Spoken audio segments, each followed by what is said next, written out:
제107화 관로의 예언 제1장 잠시 후 광풍이 멎자 날뛰던 시체들은 어디로 갔는지 보이지 않았다. 좌우 측근들이 쓰러진 조조를 부축해 궁으로 돌아갔다. 그러나 이때 놀란 것이 병이 되어 조조는 자리에 눕게 되었다. 강심장인 조조를 병석에 눕게 할 정도로 기상천외한 방수를 구사한 좌자는 후한서 등에도 그 이름이 실려있는 실존인물로 뒷사람은 그를 이렇게 읊었다.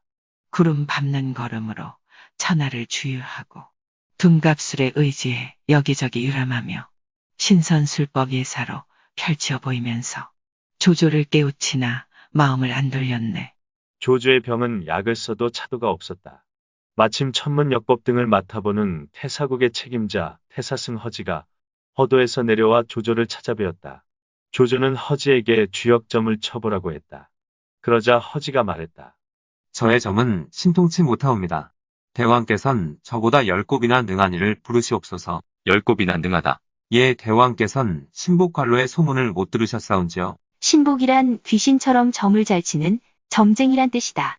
관로 역시 정사 삼국지 등 여러 책에 그 이름이 실려있는 실존인물이었다. 이름은 들었다만 그 점술이 어떤지는 모른다. 아는 게 있으면 자세히 말해보라.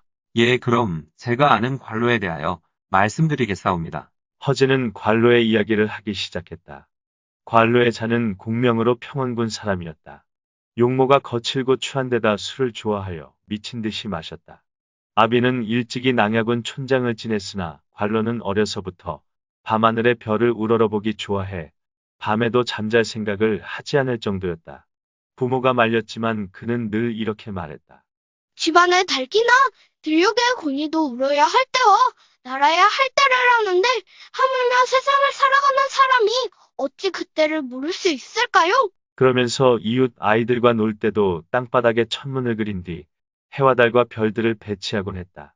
자라나면서 주역의 이치를 점점 깊이 터득하더니 바람이 불어오는 방향을 보고 기륭을 점치는 품각이나 숫자로 운수를 점치는 수학에 능통해지고 관상도 잘 보게 되었다. 그 소문을 들은 낭야태수 선자춘이 하루는 관로를 불렀다. 마침 그 자리엔 100여 명의 빈객들이 앉아 있었는데 모두 다 말에 능한 선비들이었다. 관로는 그들을 둘러본 뒤 선자춘에게 말했다. 저는 아직 나이가 어려 배짱이 두둑하지 못합니다. 먼저 좋은 술 석대만 주시면 그걸 마신 뒤에 말씀드리겠습니다. 이 말을 색다르게 여긴 선자춘이 요청한 술 석대를 내주자 관로는 그걸 다 마신 뒤 선자춘에게 물었다. 지금 저와 논쟁을 하실 분이 해수님 주위에 계신 이 선비들이십니까? 아니다, 내가 너와 직접 실력을 겨뤄보겠다. 이렇게 하여 두 사람은 주역의 이치에 대해 서로 토론하게 되었는데 관로가 폭포수처럼 쏟아내는 말마다 이론이 정연하고 심오했다. 선자춘이 어렵고 까다로운 대목을 되풀이 물어도 관로의 대답은 청산유수로 막힘이 없었다. 이렇게 하기를 아침부터 저녁까지 하는데 그 사이 술이나 음식도 들지 않고 계속 담론을 펼치자 선자춘과 손님들이 모두 탐복해 마지 않았다. 이 일이 있고 나서부터 세상 사람들은 그를 신동이라 부르게 되었다. 그 후 주민 가운데 과근이란 자가 있었는데 세 형제 모두 앉은뱅이가 되는 병에 걸려 관로를 불러 점을 치도록 했다. 그러자 점을 치고 난 관로는 이렇게 말했다. 점괘를 보니 당신의 집안의 무덤에 여자 귀신이 붙어 있는데 그 여자 귀신은 당신네 백모 아니면 숙모요. 지난날 흉년이 들었을 때 쌀 몇 대를 빼앗자고 그녀를 우물 속에 밀어넣고 큰 돌로 머리통을 박살낸 탓에 그녀의 외로운 혼령이 고통을 참다 못해 하늘에 호소하였어. 그 때문에 당신의 형제가 업보를 받게 된 것이니 이를 물리칠 수는 없어. 그러자 과근 등은 눈물을 흘리며 자신들의 죄를 인정했다. 또 한 번은 이런 일도 있었다. 관로가 신복이라는 소문을 들은 안평태수 왕기가 하루는 관로를 집으로 청했다. 마침 신도현령의 아내가 늘 두통을 앓고 있고 그의 아들 또한 심장병을 앓고 있었다. 그래서 관로에게 점을 쳐달라고 했더니 점을 쳐보고 난 관로가 이렇게 말했다. 이 집 서쪽 모서리에 시체 두 구가 묻혀 있구려. 한 사람은 창을 들고 있고 또 한 사람은 활과 화살을 들고 있는데 머리는 벽 안쪽에 있고 다리는 벽 바깥쪽에 있소이다. 창을 든 자가 머리를 찌르기 때문에 부인의 머리가 아프고 활과 화살을 든 자가 가슴과 배를 찌르기 때문에 아들의 심장이 아픈 것이요. 이 말을 들은 현령은 곧 자기 집 서쪽 벽 밑을 파보았다. 과연 땅속 8자 되는 곳에서 관이 2개 나왔는데 한 관에서는 창이 나왔고 다른 한 관에서는 각군과 화살이 나왔다. 나무로 되어 있는 부분은 이미 썩어 이질러져 있었지만 이에 관로가 시키는 대로 관 속에 해골을 거두어 성박 심리되는 곳에 묻어주자 현령의 아내와 아들의 병은 씻은 듯이 나았다. 관도 현령 제가론이 신흥태수로 영전에 갈 때 관로를 시험해본 일도 그의 이름을 높여준 계기가 되었다. 전송을 하러 나간 관로를 두고 어떤 손님이 말했다. 관로는 사복에 능합니다. 사복이란 그릇 속에 물건을 감춰놓고 알아맞히는 놀이의 일종인데 점쟁이의 능력을 시험하는 방법으로 자주 이용되었다.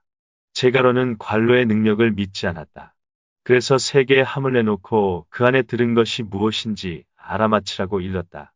함 안에는 각각 제비알, 벌집, 거미가 들어있었다. 점괘를 뽑아본 관로는 첫 함 위에 이런 글을 썼다. 기 먹으면 편하노나 집처마에 매달린 채 암컷 수컷 모양이로 날개들을 퍼득이니 이것은 제비알이고 둘째 함엔 이런 글을 썼다. 거꾸로 매달린 집 방들이 무척 많고 정기 품고 독기르다 가을 되면 편하니 이것은 벌집이며 셋째 함엔 이런 글을 적었다. 긴 다리를 떨면서 실토에 금을 짜고 금을 써 먹이 찾는 어둠 밤 이로우니 이것은 거미로다.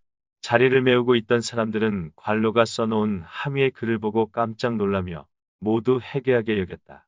제2장 또 관로는 잃은 물건을 찾는데도 신통함을 보였다. 한 번은 마을의 어떤 늙은 아낙네가 소를 잃어버리고 찾아왔다. 점괘를 살펴보던 관로가 말했다.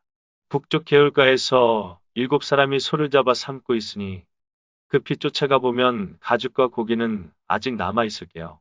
늙은 아낙네가 찾아가 보니 과연 7사람이 초가집 뒤에서 소를 삶아 먹고 있는데 아직 가죽과 고기는 남아있었다. 노파는 그 고장태수 유빈에게 고발하였다.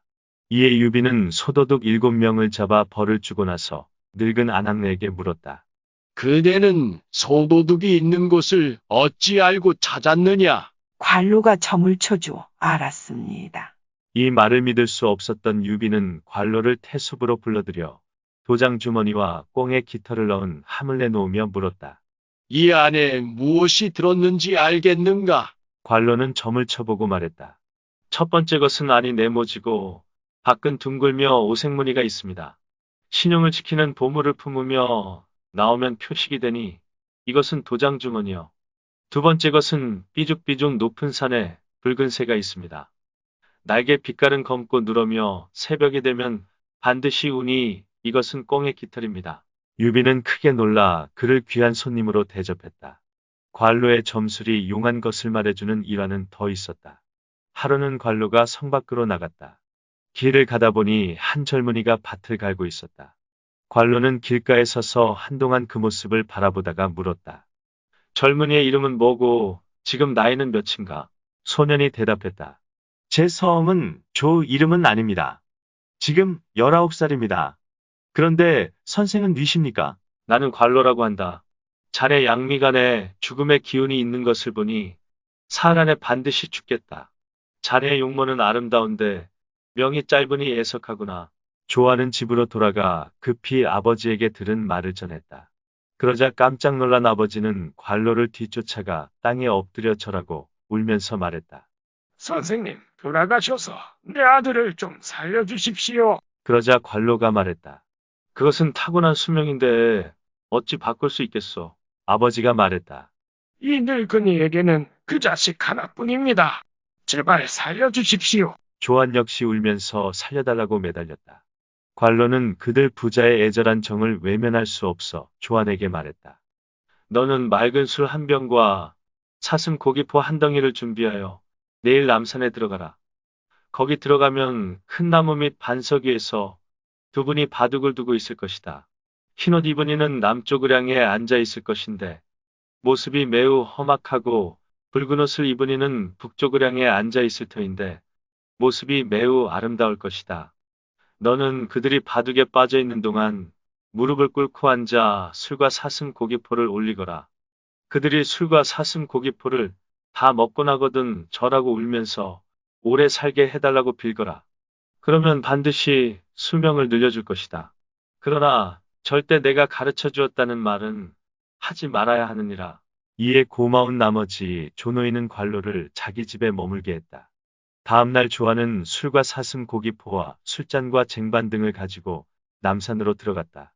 약 5, 6리쯤 가자 과연 두 사람이 큰 소나무 및 반석 위에서 바둑을 두고 있었다. 바둑에 열중하여 옆으로 다가가도 돌아볼 생각을 하지 않았다. 조아는 꿇어앉아 술과 사슴 고기포를 바쳤다. 바둑에 빠진 두 사람은 자기도 모르게 조안이 올린 술을 마시고 고기포를 받아먹었다. 그렇게 가지고 간 술과 고기포가 모두 바닥나자 조아는 땅에 엎드려 울면서 큰 소리로 빌었다. 저를 살려주십시오. 두 분께서 구해주시지 않으면 저는 이틀 안에 죽습니다. 그제서야 바둑판에서 눈을 뗀 두 사람은 어리둥절한 모습으로 서로를 바라보다가 붉은 옷을 입은 이가 쓴웃음을 지으며 말했다. 이는 필시 관로가 시킨 일일게요. 하지만 우리가 이미 젊은이에게서 뇌물을 받아먹었으니 어쩌겠소. 그를 가엾이 여겨 도와줄 수밖에. 그 말에 흰옷을 입은 이가 품속에서 장부를 꺼내 살펴보더니 조안에게 말했다. 내 나이가 올해 19이니 죽을 때가 되었다.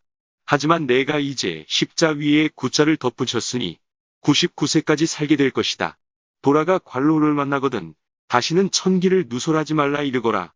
그렇지 않으면 반드시 천벌을 받게 될 거라고. 붉은 옷을 입은 이가 붓을 꺼내 한 획을 더하자 한바탕 향기로운 바람이 불더니 두 사람은 두 마리의 백학이 되어 하늘 높이 날아갔다.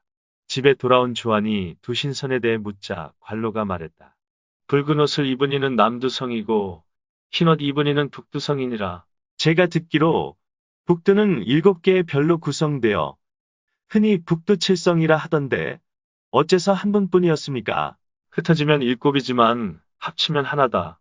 북두성은 죽음을 주관하고 남두성은 삶을 주관한다.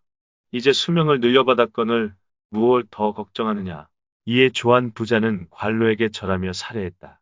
여기까지 이야기하고 난 허지가 조조에게 말했다. 관로는 천기가 누설될까봐 다시는 점을 치지 않았다고 합니다. 바로 이 사람이 지금 평원에 있나이다. 대왕께서 기륭을 알고 싶으시면 어찌 그를 부르지 아니하시는지요. 제3장 조조는 크게 기뻐하며 즉시 사람을 관로가 있다는 평원으로 보냈다. 마침내 관로가 와서 인사드리자 조조가 영을 내렸다. 저자란 요망한 자의 목을 베고 나서 내게 병이 생겼다. 어찌된 일인지 점을 쳐보라. 그러자 관로가 말했다. 그건 환술에 지나지 않을 뿐인데 걱정할 필요가 뭐 있사옵니까? 환술이란 남의 눈을 속이는 요술이란 뜻이다. 그 말 한마디에 조조는 마음이 편해졌고 어느새 마음을 꽉 짓누르던 병도 나았다. 신기한 느낌이 든 조조는 그의 관심사인 천하대사에 대해 점쳐보라고 했다. 관로는 점을 쳐보고 난 뒤에 말했다. 산팔이 엇갈리고 누런 돼지가 범을 만나면 정군산 남쪽에서 다리 하나를 잃으실 것이옵니다. 산팔이 엇갈린다는 것은 3 곱하기 8은 24, 곧 건한 24년을 뜻한다. 누런 돼지란 누런 황색 흑토기의 돼지 해인이 기해년, 곧 건한 24년을 가리키는 것인데 누런 돼지가 범을 만난다는 것은 기해년의 범달 인월 정월을 가리키는 것이다. 따라서 누런 돼지가 범을 만난다는 것은 기해년 정월이 되면이라는 뜻이다. 그때 정군산 남쪽에서 다리 하나를 잃는다는 것은 다리 고갱지신 소중한 신하를 잃게 된다는 뜻이다. 그럼 위나라의 구구는 언제까지 지속되겠는가? 관로가 점을 치고 나서 말했다. 사자궁 안에 신의를 모시고 왕도를 새롭게 하니 자손들이 극히 귀하게 되겠나이다. 그게 무슨 뜻인지 자세히 설명해보라. 조조가 청하자 관로가 웃으며 대답했다. 넓고 아득한 하늘의 운수를 미리 알 수는 없나이다. 뒷날을 기다리시다 보면 절로 겪으시게 될 것이옵니다. 조조는 관로를 그냥 보내고 싶지 않았다. 그래서 천문과 역법을 관장하는 태사로 삼고 싶었으나 관로가 사양했다. 명이 박하고 상도 궁하니 그 같은 벼슬에 어울리지 않사옵니다.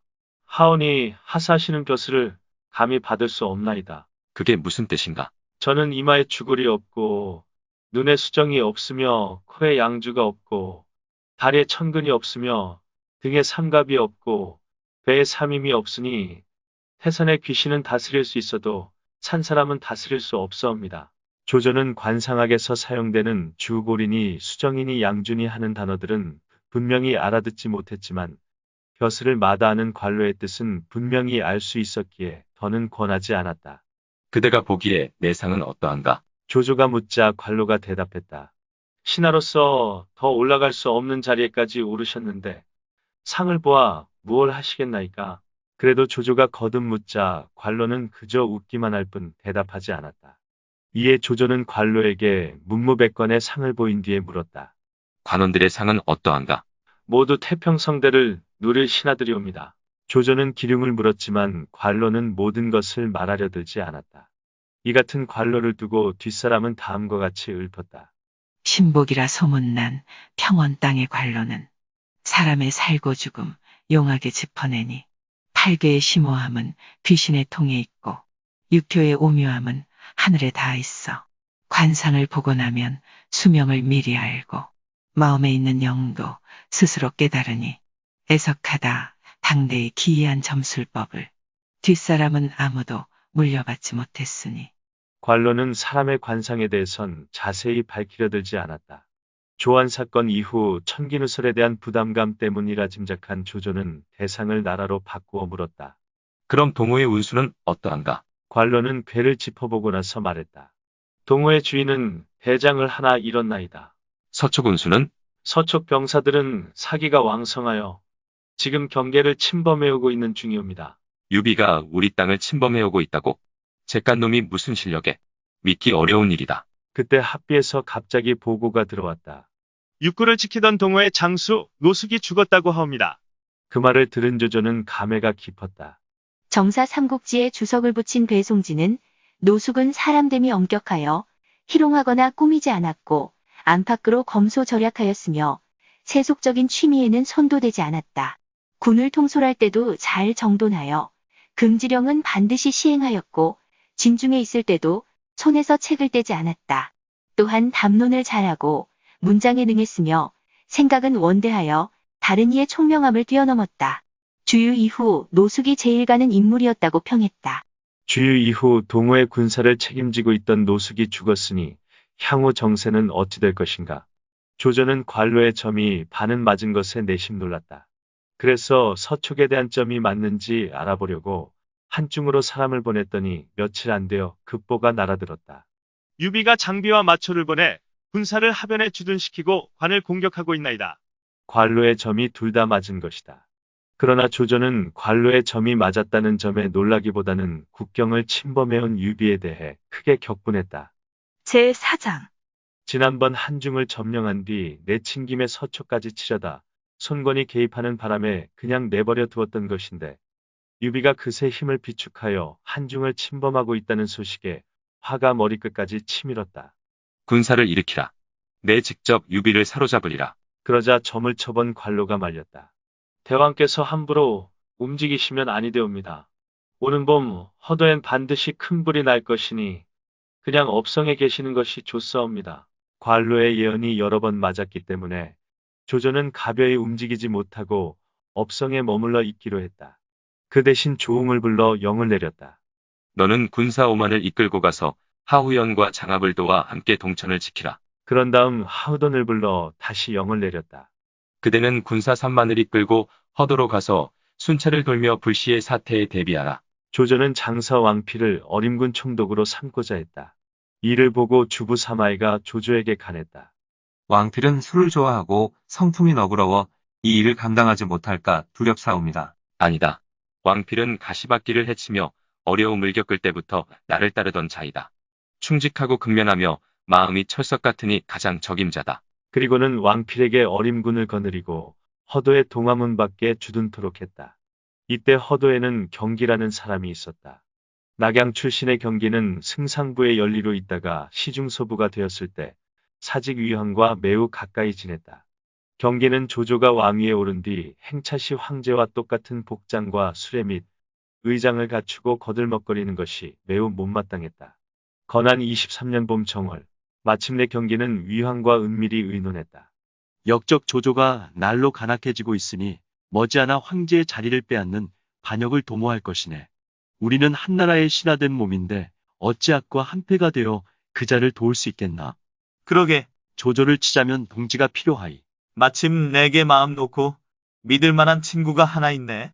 김이라는 사람인데 바로 한나라 재상을 역임한 김일제의 후손이야. 평소부터 조조를 치려는 마음을 품고 있는데 왕필과도 매우 친하네. 그와 함께 도모한다면 큰일을 이룰 수 있을 것일세. 위헌이 언급한 김희의 선조 김일제는 신라 문무왕의 비문에 문무왕의 선조인 투후로 기록된 인물이기도 하여 감회가 새롭다. 본래 흉노국 휴도왕의 태자였던 김일제의 자손들 가운데 한반도로 이주한 일부가 신라 김씨의 시조인 김알지 또는 신라 문무왕의 비문에 적힌 성한왕인데 바로 그 혈족의 한 가닥인 김희를 둘러싸고 경기와 위황 사이에 논쟁이 오갔던 것이다. 왕필과 친하다면 어찌 우리와 공모하려 들겠는가. 경기가 의구심을 나타내자 위황이 말했다. 우선 가서 말이나 들어보고 어떻게 나오는지 지켜보세나. 이리하여 두 사람은 기미의 집으로 함께 갔다. 덕에 기미는 이들을 후당으로 맞아들인 다음 자리를 같이 했다. 먼저 위황이 입을 열었다. 덕이가 왕장사와 매우 친하기 때문에 우리가 특별히 청을 드리러 왔네. 부탁할 일이 무엇인가? 기미가 묻자 위황이 말했다. 듣자니 위왕께서 조만간 선의를 받으시고 고위에 오르시게 되면 공도 왕장사와 더불어 높은 자리로 영전할 것 아닌가. 그때 우리를 버리지 말고 좀 이끌어 주시게. 은덕은 결코 잊지 않겠네. 그러자 기미는 소매를 떨치고 벌떡 일어섰다. 때마침 종자가 차를 받들고 들어오자 기미는 그 차를 바닥에 쏟아버렸다. 덕에 오랜 친구를 왜 이리 박정하게 대하나. 위황이 짐짓 놀란 채 항의하자 기미가 정색하고 말했다. 내가 자네들과 가까이 지낸 것은 자네들이 한나라 조정에 출사했던 신하들의 자손이라 믿었기 때문이네. 그런데 이제 한나라에 보답할 생각은 않고 반역자를 도우려드니 내 무슨 낯으로 자네들과 버타겠나. 아무래도 하늘의 뜻이 그러하니 어쩔 수 없는 것 아닌가. 경기가 말하자 기미는 크게 성을 냈다. 하늘의 뜻이라니 그 무슨 소리냐. 다들 물러가라. 너희들이 사람이냐? 경기와 위황은 기미가 과연 충성되고 의로운 마음을 갖고 있음을 알고 찾아온 까닭을 사실대로 털어놓았다. 우리는 본래 역적을 치고 싶어 자네를 찾아온 것일세. 조금 전에 한 말은 자네를 일부러 떠보기 위한 것이었네. 우리 집안은 누대에 걸쳐 한나라의 신하였는데 어찌 역적을 따를 수 있겠나? 공들이 한나라 황실을 돕고자 한다니 무슨 좋은 생각이라도 있는가? 기미가 묻자 위황이 한숨을 내쉬었다. 나라에 보답하려는 마음은 있지만 아직 역적을 토벌할 계책은 세우지 못하였네. 기미가 말했다. 내 생각에는 안팎으로 합세하여 왕필을 죽인 다음 그의 병권을 빼앗아 황제를 보호하고 다시 유황숙과 연결하여 밖으로부터 지원을 얻으면 역적 조조를 없앨 수 있을 걸세. 아주 좋은 생각일세. 두 사람이 손뼉을 치며 반색하자 기미가 다시 말을 이었다.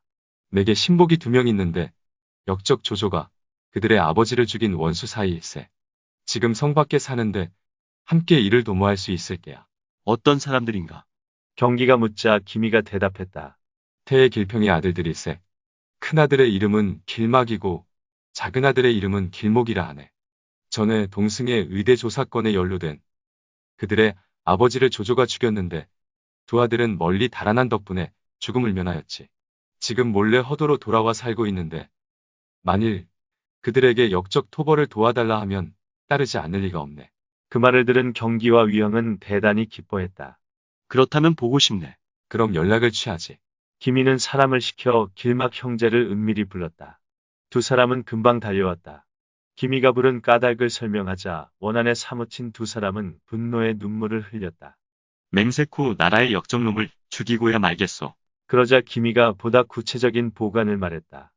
정월 15일 날 밤에는 성안에 많은 초롱을 달고 대보름을 경축하게 될 것이오. 경소부와 위사직은 각기 집안 하인들을 거느리고 왕필의 군영 앞으로 달려가게. 그러다가 군영 안에서 불길이 치솟거든 양갈래로 나누어 쳐들어가게. 왕필을 죽이고 곧장 나를 따라 고란에 들어가서 황제께 오복루에 오르시도록 청한 뒤 백관을 불러들여 역적을 토벌하라는 명을 직접 내리시도록 하자고. 그리고 길문현 형제는 성 밖에서 쳐들어오는 길로 불을 질러 신호를 올리고 거리의 백성들에게 역적을 쳐 죽이자고 외치면서 성안의 구원군을 막게 황제의 조서가 내려져 군사들이 항복하면 바로 업성으로 진군하여 조조를 잡고 사자를 즉시 파견하여 유황숙을 조서로 부르자고 오늘 약속을 정했으니 그날이 오면 이경에 거사하는 거요. 지난날 동승처럼 스스로 화를 자초하는 일이 없도록 합시다. 5사람은 피를 섞어 마시는 사편의 맹세를 행한 뒤 집으로 돌아가 군사를 정돈하며 때가 오기를 기다렸다. 읽어주는 고품격 삼국지는 다음 화도 계속됩니다. 이번 이야기를 재미있게 읽으셨다면 좋아요와 구독을 눌러주세요. 그리고 작품을 해설하는 프롤로그도 꼭 읽어주세요.